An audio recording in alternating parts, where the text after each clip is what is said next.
Sandy Claus. Come on, boys, come on. Go see.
Leslie, dear, I think I'll go into Singapore tonight. Exchange this rifle. It's not heavy enough for Tiger. Well, don't be long. With a tiger about, I'm afraid I'm as nervous as the natives. I won't, don't worry.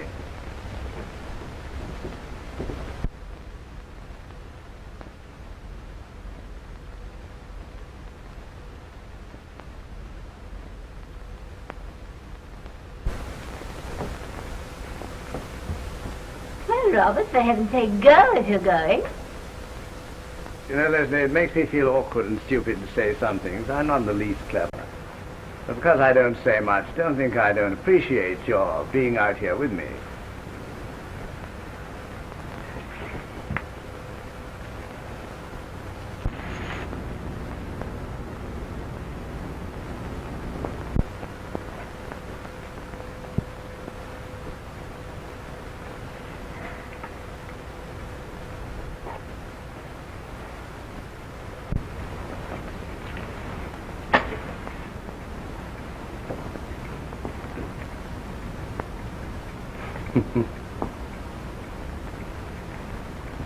Only wives like you can make these godforsaken places bearable, Leslie. 7 years on a rubber plantation, with no company but natives and a lot of dowdy planters' wives. Yes, Robert, that ought to be a test for a good wife. Well, I'll be going now. Hang it all, I was forgetting the gun.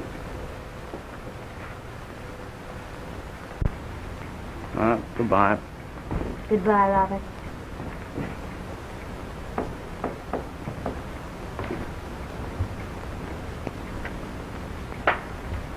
Good night, boys.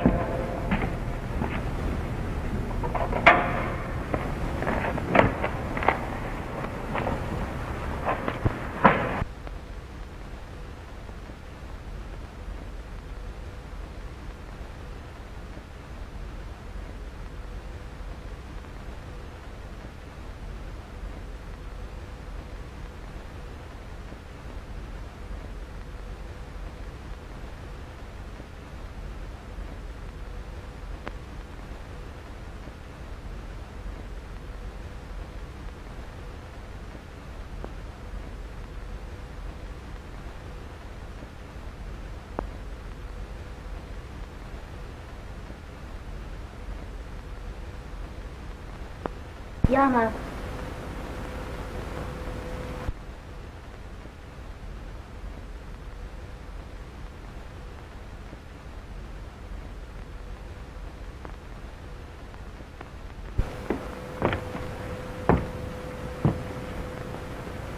Yama. Yes, Bitsy. Yana, take this letter to Mr. Hammond at once. Yes, miss. Before you go, please put the shades down. Yes, miss.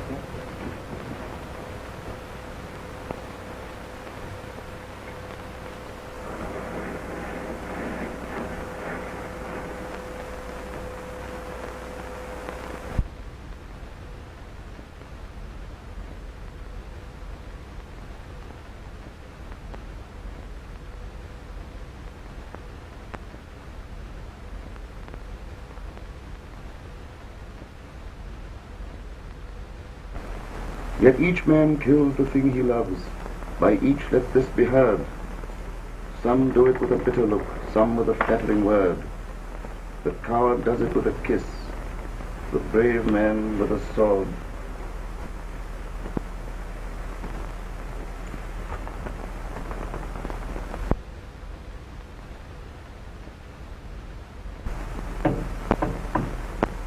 What's that? Come in.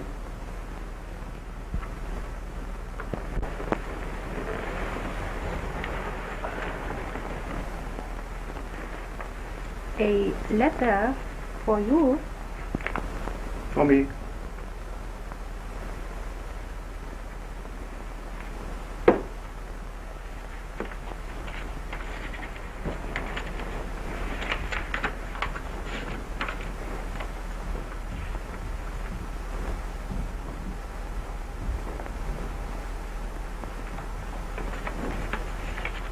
Something wrong? Nothing.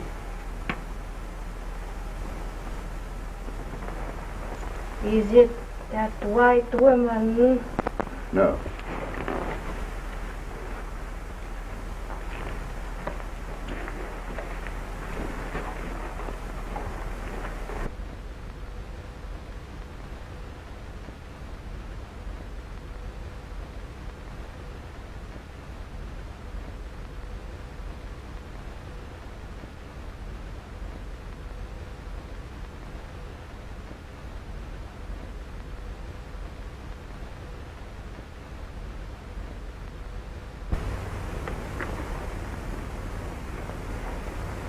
You will not be gone so long?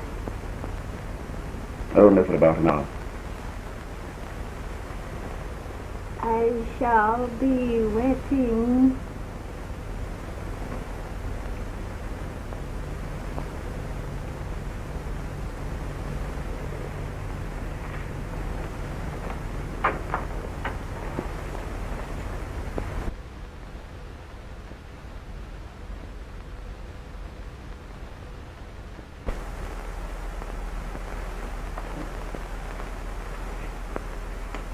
I'm off.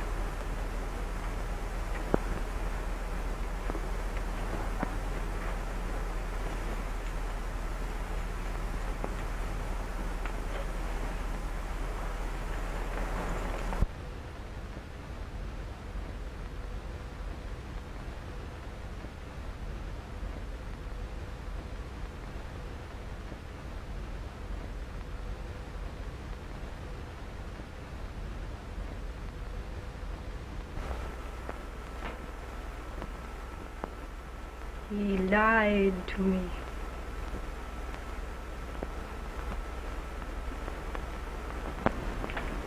Come in, Geoffrey. Nice of you to come. Oh, have a drink, will you? Thanks, I will.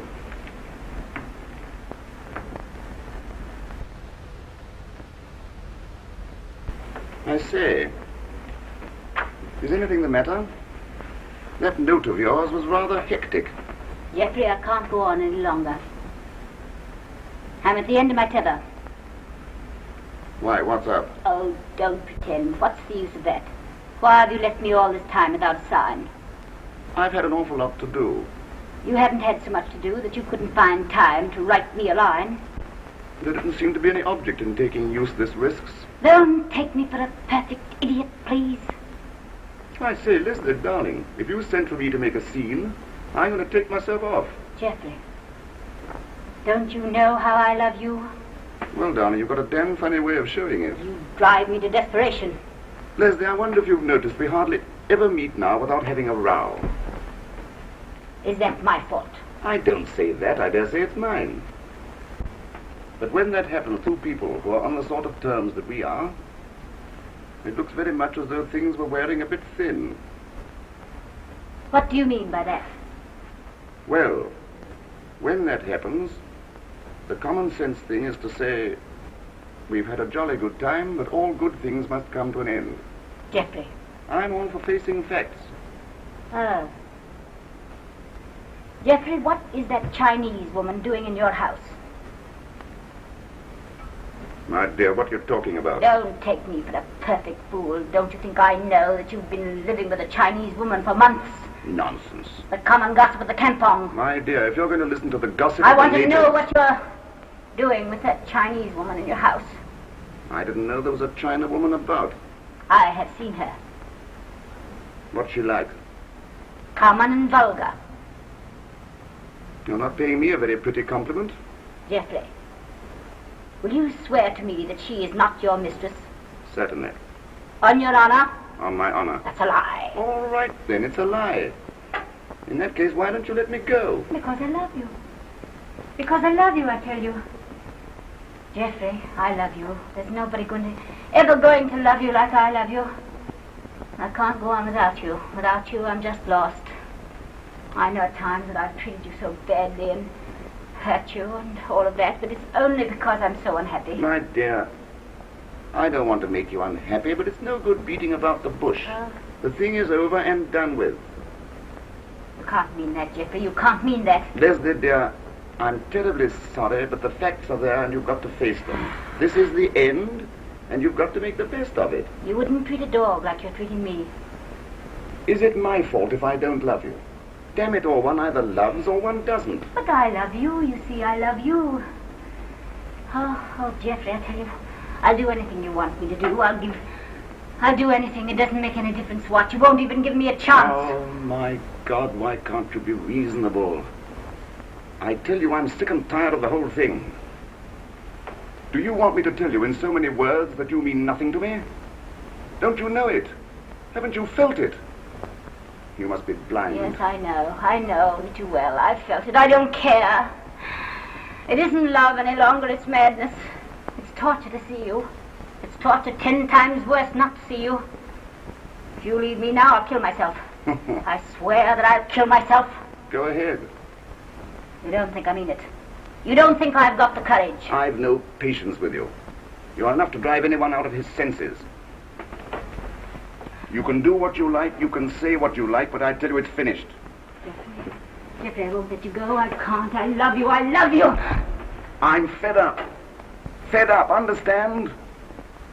I'm sick of the sight of you. Don't say that. Don't say that. Yes, I will say that. And what's more, the China woman is my mistress, and I don't care who knows it. If you ask me to choose between you and her, I choose her. You wanted the truth. All right, then.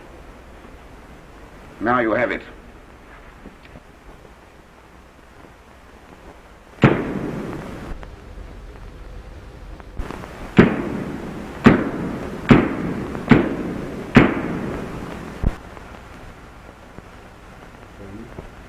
You swear the evidence you shall give in this cause between our sovereign Lord the King and yourself shall be the truth, the whole truth, and nothing but the truth, so help you God? I do. What is your name? Mrs. Robert Crosby. Mrs. Robert Crosby, take the stand.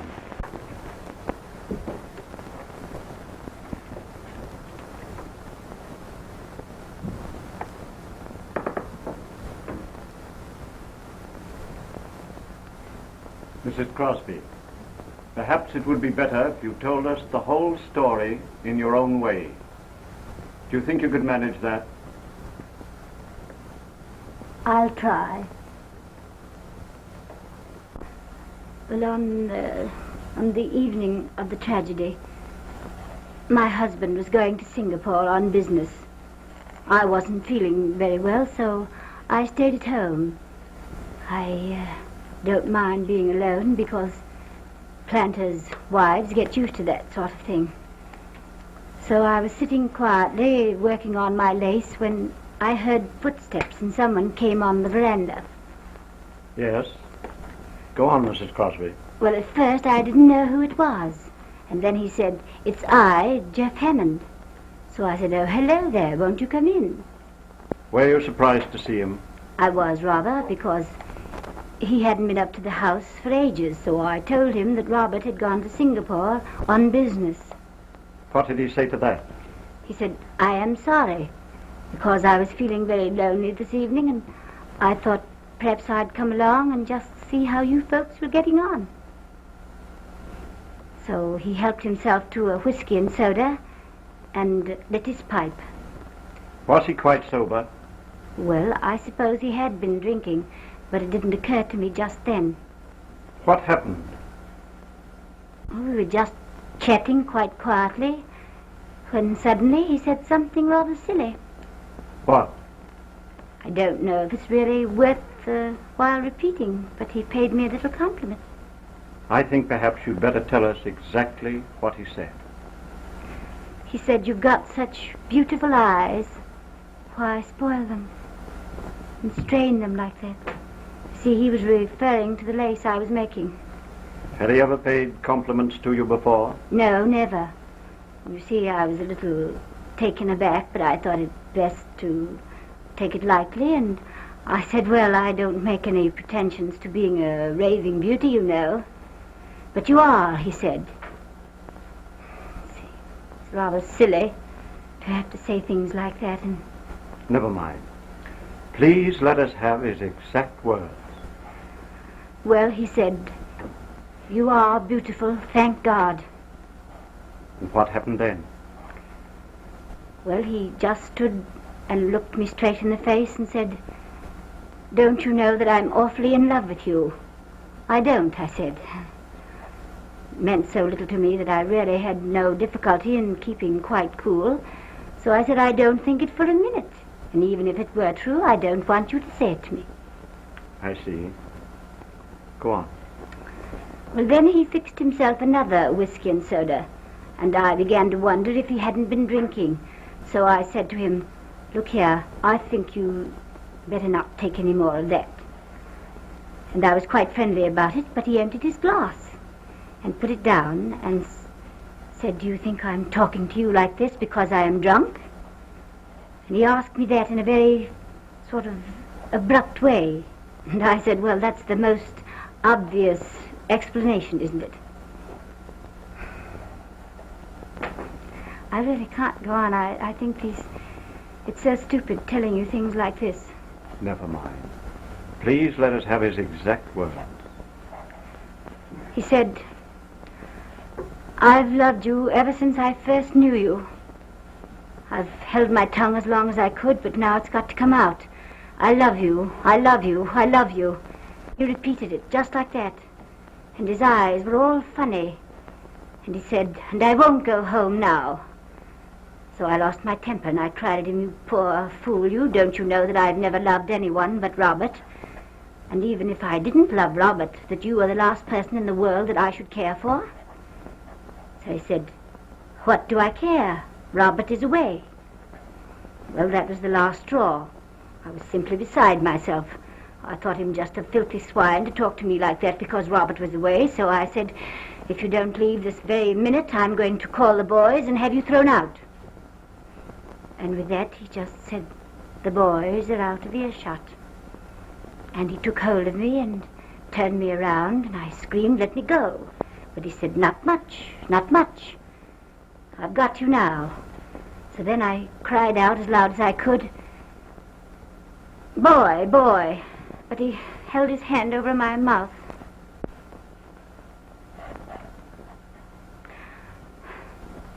I can't go on. It's all so shameful to tell you all of these things. I know it's very hard, but for your own sake, I beg you to tell us the whole story now. All right. Well, he flung his arms around me and began to kiss me. His lips were burning. He was like a madman. He kept on talking and talking. He kept on saying he loved me and that he wanted me, and he held me so tight that I could hardly breathe. And I felt weaker and weaker, and at one time I really thought I was going to faint. And his breath was so very hot on my face that it made me feel desperately ill. You see, he kissed my face and my neck, my hair, my eyes, and suddenly he lifted me right up, and I felt that he was carrying me. I don't know what happened really, but he didn't look at me, and he didn't say anything, and I didn't look at him. But suddenly I could see his face, and it was all white, and his eyes were just burning. And he wasn't a man any longer, he was a savage. And then it was that it flashed across my mind that he was carrying me to my bedroom. Something happened, I don't know what, but he stumbled and fell. And his hold on me loosened, so I dashed around the sofa, but he dashed right after me.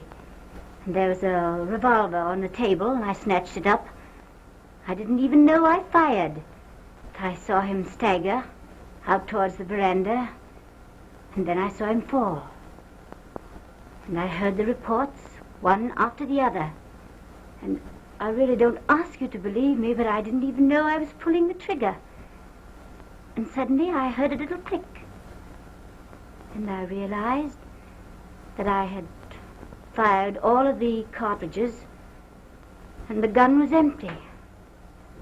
And he was lying on the floor all in a heap. And I knew he was dead, and that I'd killed him. That's all. Prosecutor, take the witness.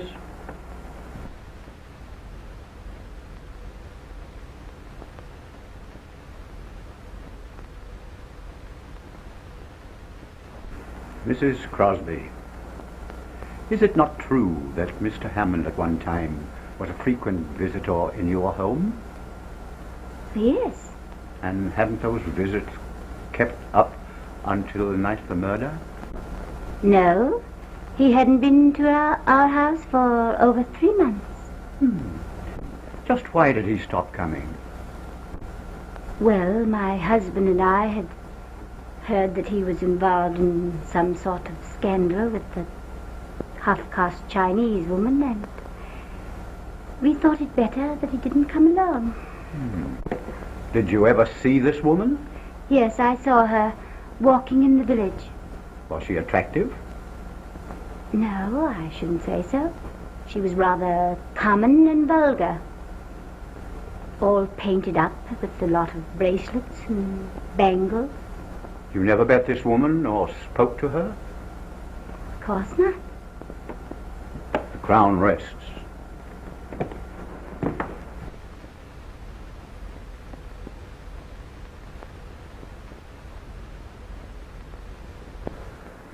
This court is adjourned until 10 o'clock tomorrow morning.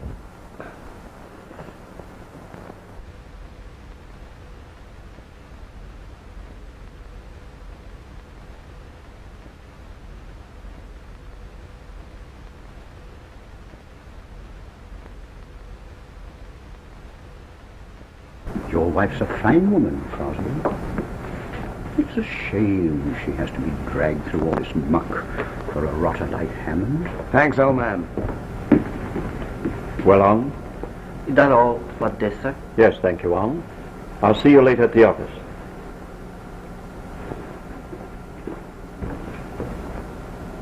Very amusing, your assistant. Yes, and very efficient.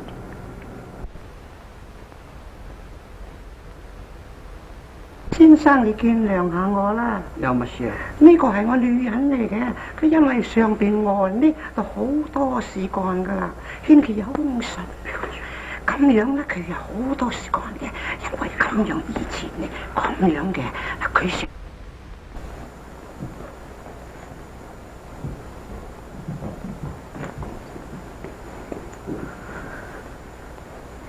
You've borne up wonderfully, darling. Everybody's talking about your iron nerve. Oh, Robert, it's been horrible. Without your wonderful love and faith, I know I should never have been able to go through with it. Well, tomorrow we'll see the end of the whole sorry mess. Yes, my darling, in 24 hours you'll be a free woman. Robert, do you think so? Mm-hmm. Robert, tell me, whatever happens, you'll always love me? No matter what people might say? Well, what can they possibly say? Oh, Robert, don't you know what I've done? They might say I led him on or something like that. Why, there's not a soul in Singapore who's for Hammond. Everybody knows that a woman like you wouldn't do that. Robert, when it's over tomorrow, let's go away from here. Let's never come back. Let's go far, far away. I'll tell you what, let's go to London. As a matter of fact, I was planning a surprise. You darling. A vacation in London. You see, I've saved a few $1,000s. Oh, Robert, then we could have the most beautiful time, eh? And after that, there's a rubber plantation in Sumatra.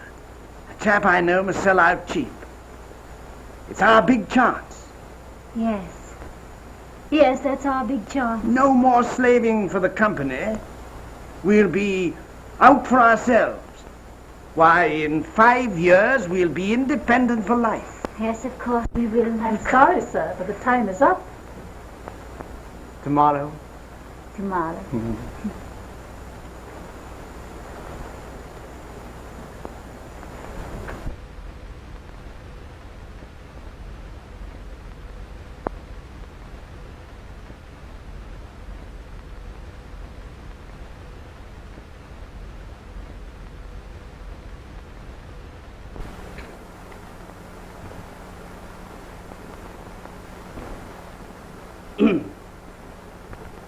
Well? There's a new development in the Crosby case, sir. Something of a delicate and confidential nature. Well, what is it? It has been brought to my attention, sir, that there is a letter in existence from Mrs. Crosby to Mr. Hammond. Well, dozens of them, probably. Hammond had been a friend of theirs for years. But this letter, sir, was written the night of Mr. Hammond's death. It is quite unusual in tone. Where is this letter?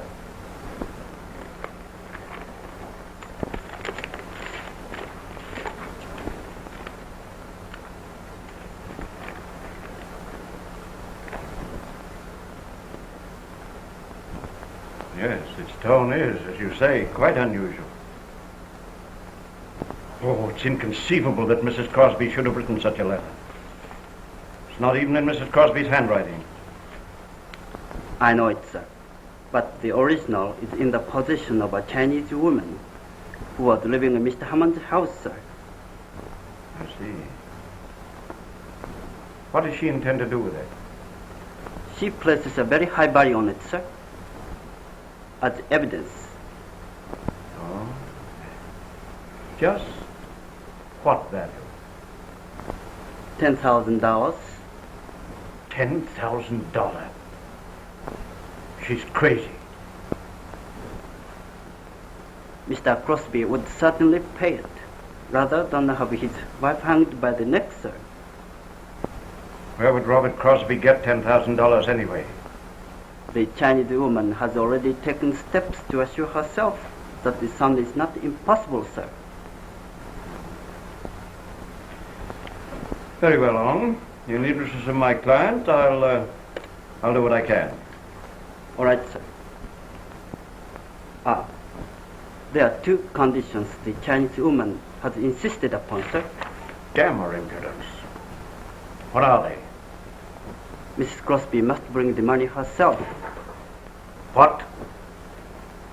There will be no risk, sir. You and I will go as escorts. Of course, the money must be in cash. Yes. You've thought of everything, haven't you all?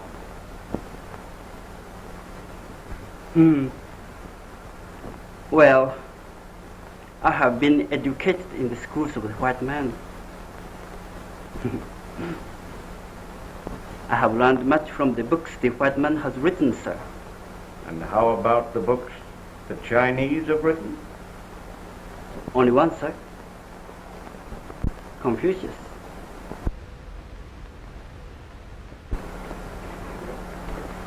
Good afternoon.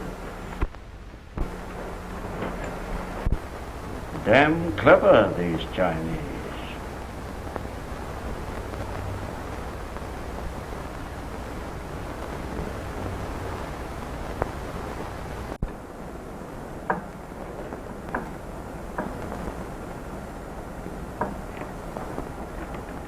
You know, Robert's just like a child about the whole thing.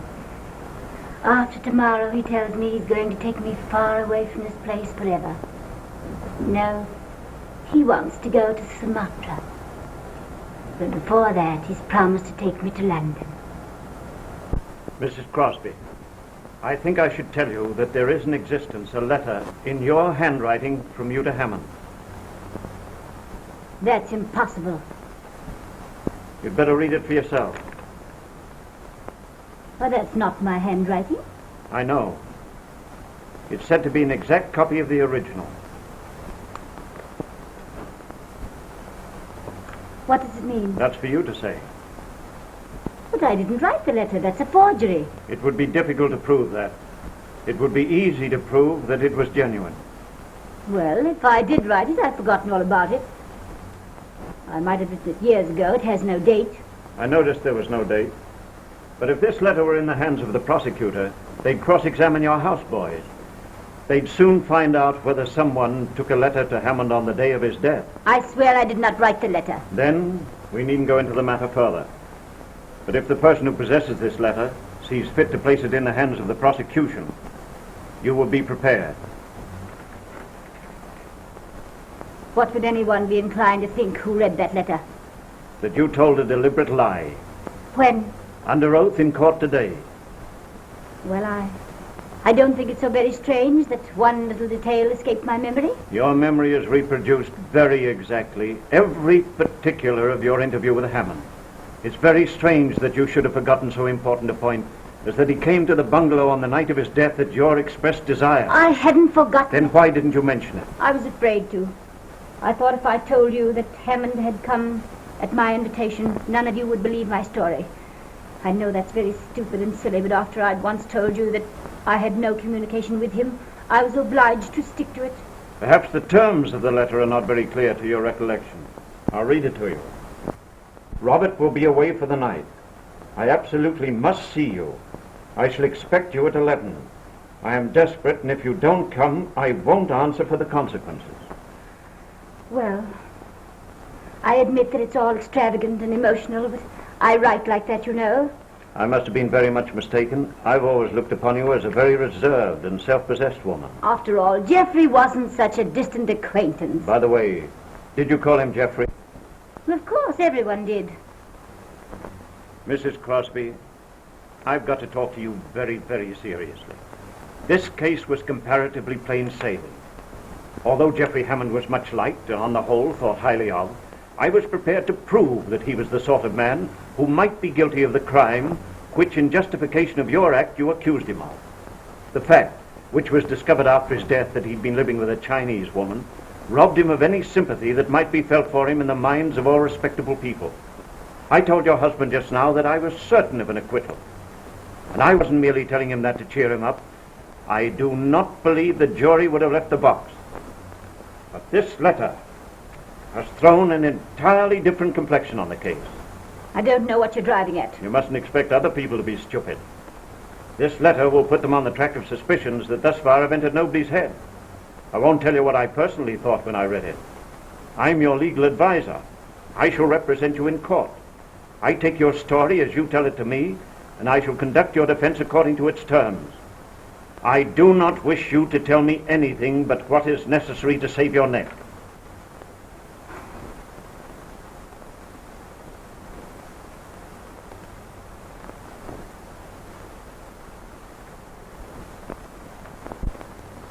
I've made such a mess of things, haven't I? I'm sorry.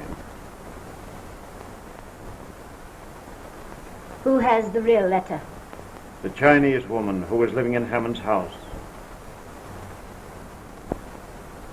Do you think that she will sell it? I don't know that I'm prepared to buy it. What do you mean? I don't think you understand what you're asking me.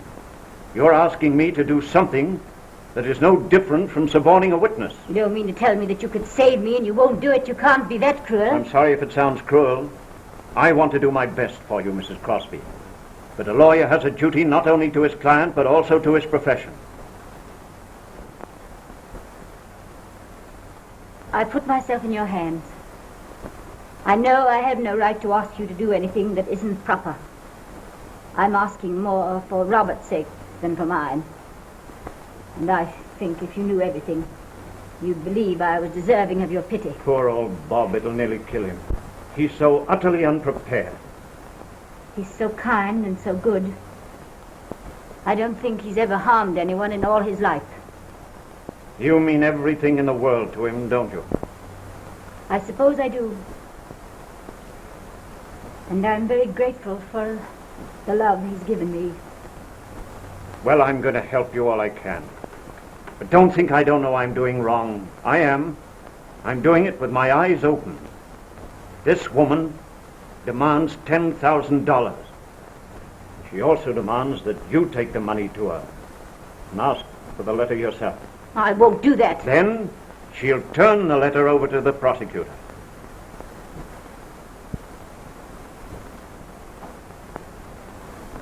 Can it be arranged that I go?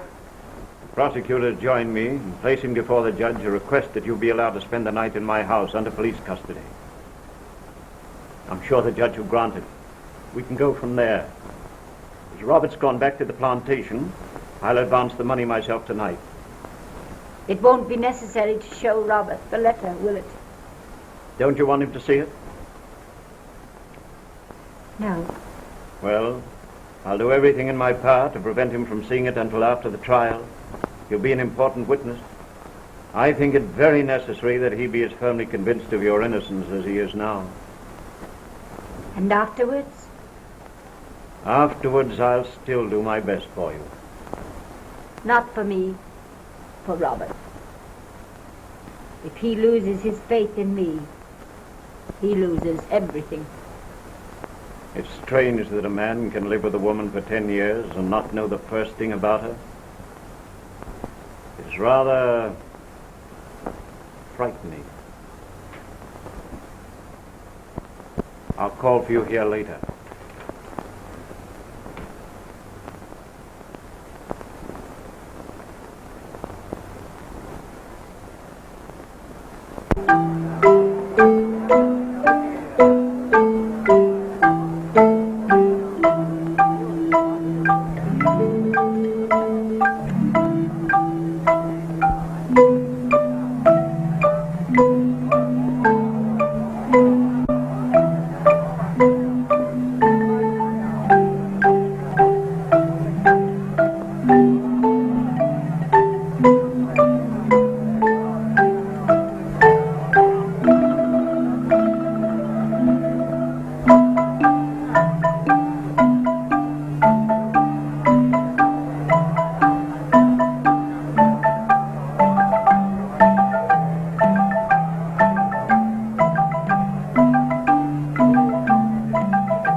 Has the white woman arrived?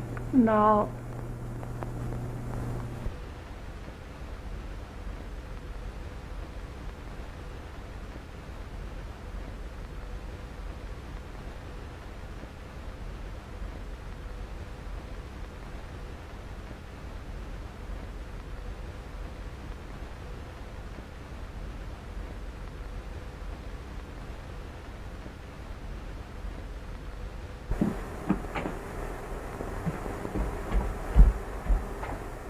さんいらしたかい？本当か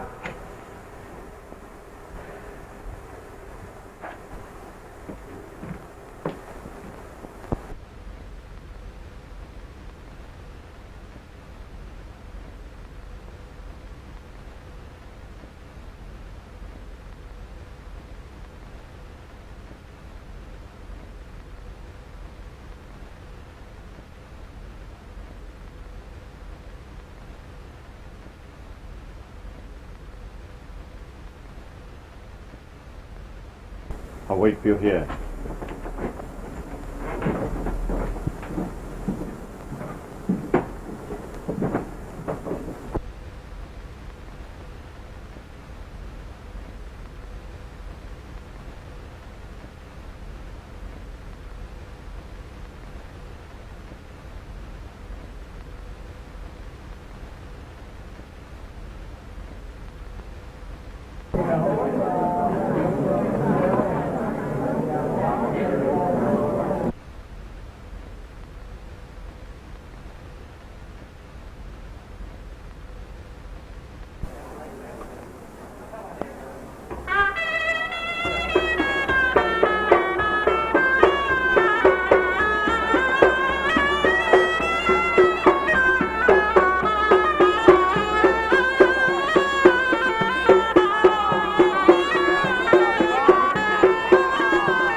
Let's have a snake fight.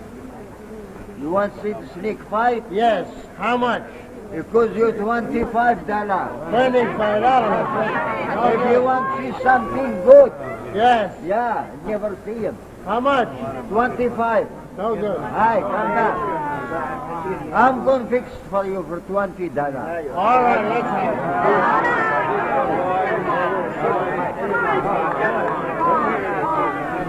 Come on, let's have it.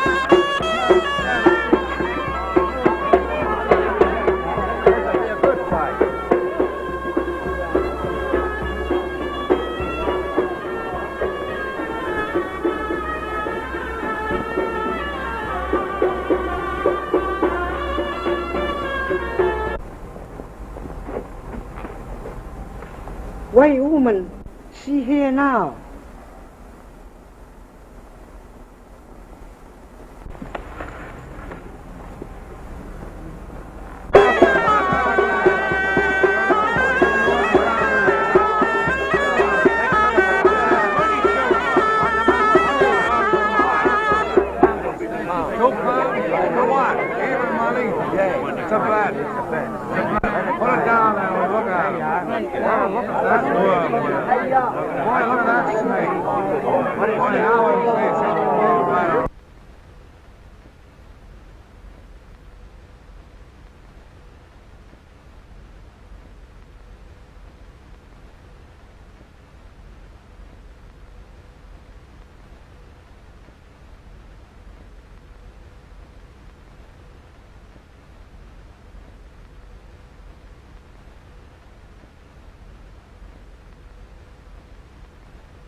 Dâu có thằng mình phải ngồi suýt sớm chuyện gì.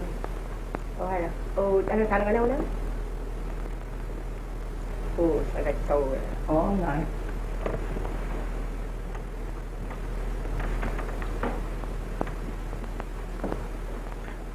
One moment, please. You wish to speak to Letty? Yes, I do. So. Well, you know who I am. Oh, yes, yes. You know why I'm here. I expected you. Right. But there is no hurry. Sit down. Make yourself at home. Don't be impertinent. I've come here for my letter. Here's your money. Oh, yes. That's so very funny. Letter. Look here. One moment, please.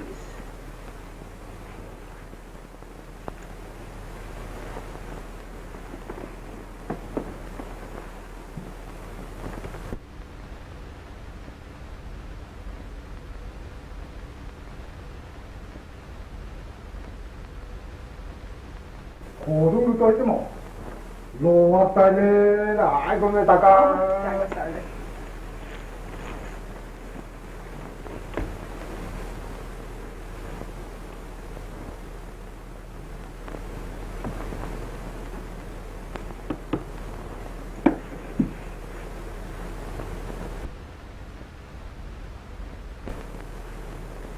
Hey, có đừng được tới đại ta cao hầm lo bạn được tới lo lo. How dare you let that man in while I'm here? Ah, I have white ladies think too good for DT's house. Give me my letter directly. Maybe DT think her house too good for white ladies. This horrible place. Why did I ever come here? You come to buy your life. Very well. If I did, let us come to business. $10,000 you want, isn't it? Here it is. Here. White lady very proud, but not too proud to share same man with DT. You horrible Chinese woman, you. Horrible Chinese woman, but not to Mr. Hammond. Many love names he had for me. Shall I tell you some of them? Stop it, please. Can't be possible he ever touched a vile yellow thing like you. It is possible. That is why you killed Mr. Hammond. Here, take that money. Take that money, I tell you, and give me my letter. Oh, yes. Because he loved DT. That is why you killed Mr. Hammond. Don't mention his name again. Don't mention his name again, I tell you. Cheat woman, liar woman, murder woman. Maybe I not give you back your letter. Maybe I let you hang for killing Mr. Hammond. All right. All right, just keep the letter. Keep it. I'd rather hang, I think, than hear you mention his name again. Let me out of here. Let me out, I tell you. But your husband.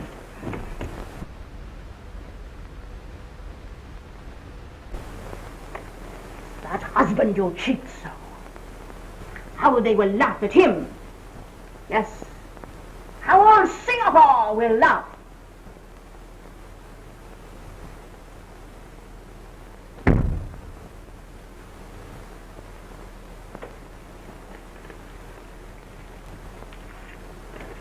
Here. Take it, please.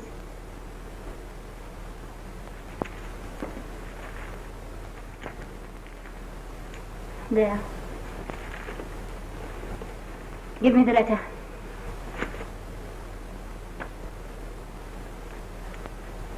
White woman, a Chinese woman's feet.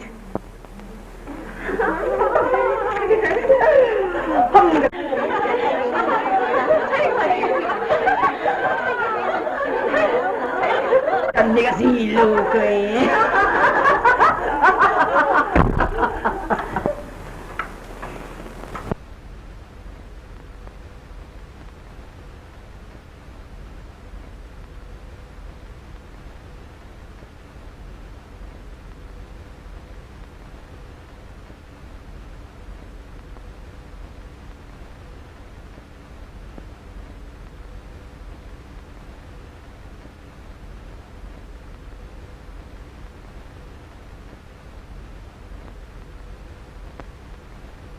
Prisoner, rise and look upon the jury.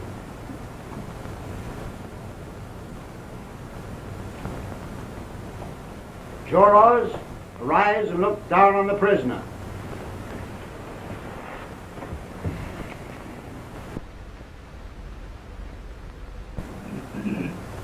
Gentlemen, have you reached a verdict? We have. What is that verdict? Not guilty. Order! Order in the court!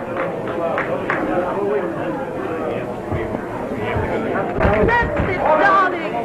Oh, I'm so glad. Hey! What? Oh, just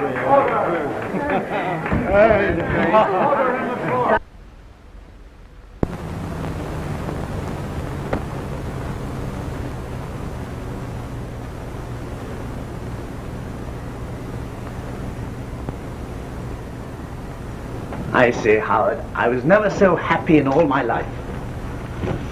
Now for the fly in the ointment. What's all this going to cost me? For my personal services, nothing. Oh.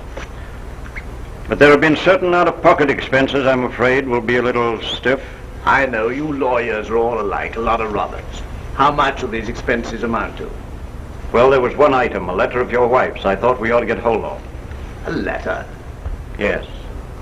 And had that letter not been bought and suppressed, she would never have been acquitted. What do you mean? And you had to pay for that letter? $10,000. $10,000? That's everything I have in the world. Who's the letter now? Have you got it? Yes. Where is it? Why do you want to know? I want to see it. I've got no right to show it to you. Is it your money that's buying that letter or mine? I've got to pay $10,000 for that letter, and by God, I intend to see it. At least I'd like to know it. I've got my money's worth.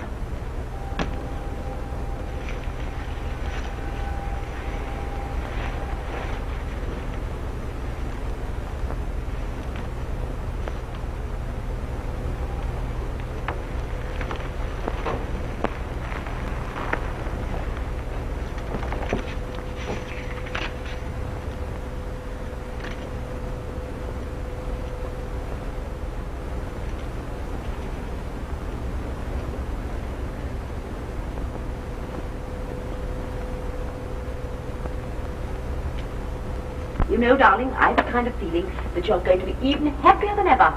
Now come along.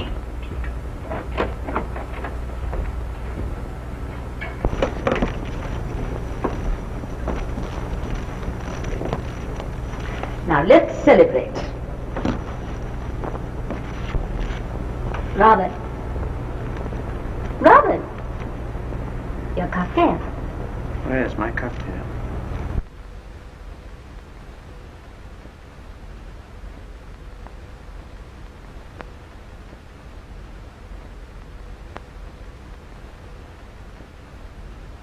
Now we must have a toast before we go. Robert. Huh? One from you. To your wife. Oh, yes. To my wife. Welcome home.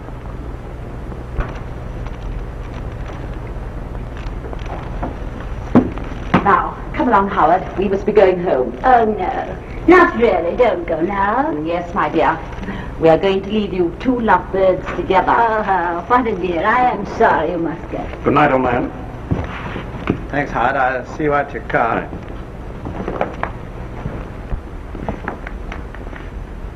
Good night.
Well, Robert, you've read the letter. Yes. And I want to know exactly what it means. Robert, it doesn't mean anything. Let's tear it up. I want the truth. I know, but it doesn't mean anything. I swear to you, I've been so punished. Oh, what does anything matter anyway? We've got our whole lives before us. Let's forget all about it. and let us start over again. Exactly what does it mean? Don't ask me. I want to know. Don't ask me any more, please. I want to know whether you've been my wife or just a common Don't horse. say that. I want the truth. You want the truth. Very well, you shall have it. Jeffrey Hammond was my lover. Go on. He was my lover for years. We were constantly together until about a year ago when he began to change. And then I couldn't believe it. He was still everything in the world to me. God. He was my whole life until I heard about that Chinese woman. And then I couldn't believe that. I couldn't believe that he didn't still love me. So I sent for him. You had the letter. Well, finally he came. I told him that I knew about that Chinese woman. He denied it. I knew he was telling a lie. Finally, I made him admit that it was the truth. And then he said to me that if he had to choose between me and that Chinese woman, he'd choose her. Oh, God, I don't know what happened after that. I went absolutely mad. I seized that revolver and I fired at him, and I fired and I fired and I fired until the gun was empty. And I gave you my name. Worked and slaved for you. I know. I know I've been vile, but I've no excuse to offer. And don't forget this. You brought me out to this filthy place, this God-forsaken place, and you kept me here for 7 years to live among a lot of dirty natives and dowdy planters' wives. My youth going, eating my heart out with loneliness, trying to make a go of it. And I did try. I did try for your sake. And what did I get from you? Nothing, nothing. Your whole life was just wrapped up in rubber. Rubber? That was Yes. my business. Your business. Working to make money, to give you the things you wanted. What I wanted. What I wanted. I'm flesh and blood. What I wanted was love, affection, happiness. But you took everything for granted. Once you got me out here to this God-forsaken place, all you thought about was rubber. All that was on your mind was rubber. All day long I was alone. All night I had to listen to you talk of rubber. Rubber, rubber, rubber! Is it any wonder that when a man came along and talked to me of love and romance and music, that I fell into his arms? Well, I did. And it's done now. So what are you going to do about it? Nothing. Nothing. Just that. What do you mean by that? Nothing. You don't mean to say that now that I've told you the truth that you expect to go on living with me out here? Yes. Why don't you send me away? Send you away? You're not going anywhere. There's no money to send you away. You're going to stay here. Right here in this house. With your memories. So I'm to be punished. I'm to be punished, am I? Yes. I'm to live here in this house with my memories. Very well. All right, if you with your smug respectability are going to punish me, and that is to be my punishment, that I'm to remain here in this house with my memories. All right, I'll give you something to remember. I, with all my heart and soul, still love the man I killed. Ha ha! Take that, will you? With all my heart and all my soul, I still love the man I killed.